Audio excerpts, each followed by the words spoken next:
La maison d'Isieux, 80 ans après la rafle des enfants de la colonie et de leurs éducateurs sur ordre de Klaus Barbie, la mémoire s'y transmet encore, à l'image de ses archives. Elles contiennent l'original de l'expertise psychiatrique du nazi avant son procès. Un dossier personnel que l'on doit à un médecin, le docteur Didier Weber. Suite à son décès, sa famille en a fait don. Oui, ça, je connais bien cette pièce. C'était une dimension intellectuelle pour mon mari. Ça lui appartenait et pourtant ça appartenait à l'histoire. Et en discutant beaucoup, bien sûr que la prévalence de l'histoire a été dominante et que j'ai pu faire don de tous ces documents. À l'intérieur, l'exemplaire unique de l'expertise, les tests de personnalité de l'accusé, mais aussi les notes personnelles du docteur. En 1983, lorsqu'ils se rencontrent pour la première fois, à l'évocation de la mort du fils du boucher de Lyon, le psychologue écrit « Barbie pleure ». Il a pleuré. Vous vous rendez compte, Barbie qui pleure. Jacques Védrine est psychiatre. Lui aussi, à l'époque, a expertisé Klaus Barbie. Il revient sur l'émotion d'un bourreau obsédé par le contrôle. Une faille qui a bien failli tout faire basculer.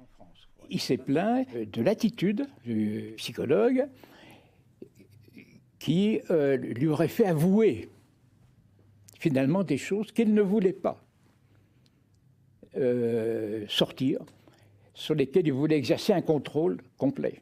Et il a voulu couper court en disant si je continue à rencontrer ces personnes, ces experts, je m'expose. Donc, dans un premier temps, il a dit je ne veux pas y voir. Et puis, il a changé d'avis quand même. Pendant un an, c'est dans le huis clos d'une cellule à la prison Saint-Joseph de Lyon que l'expertise va se dérouler. L'ancien chef de la Gestapo y est incarcéré dans l'attente de son procès. Ils sont 3 à se relayer auprès de lui. Didier Weber, psychologue, Daniel Gonin, psychanalyste, et Jacques Védrine. Comme ses 2 confrères, son travail s'est achevé à la barre du procès Barbie. À la mort du père, il précise que ses désirs de continuer ses études à l'université ont été contrecarrés. Une mission hors norme. Avant de l'accepter, il se rappelle avoir eu avec ses confrères l'impérieux besoin de réfléchir. Il fallait surtout qu'on soit assuré que chacun de notre côté, au point de vue familial, proche ou plus ou moins lointain, on n'avait pas eu à subir des exactions de ce qui a pu se passer pendant cette époque. Les experts décriront une personnalité qui n'a rien d'hors norme. Le fonctionnement psychique de l'accusé est obsessionnel, rigide, basé sur la désempathie. Après une année d'expertise, la quête de Jacques Védrine est vaine. Il n'entendra jamais de Klaus Barbie le début d'un questionnement sur ses actes.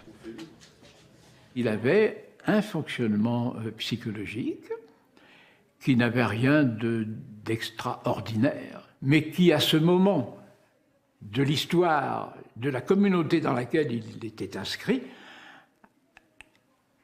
il a pu développer ce qui, dans ses traits psychologiques, avait de plus négatif.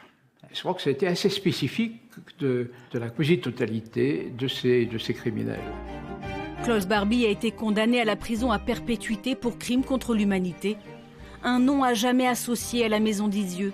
Un lieu d'histoire et de vie pour les enfants d'hier et d'aujourd'hui.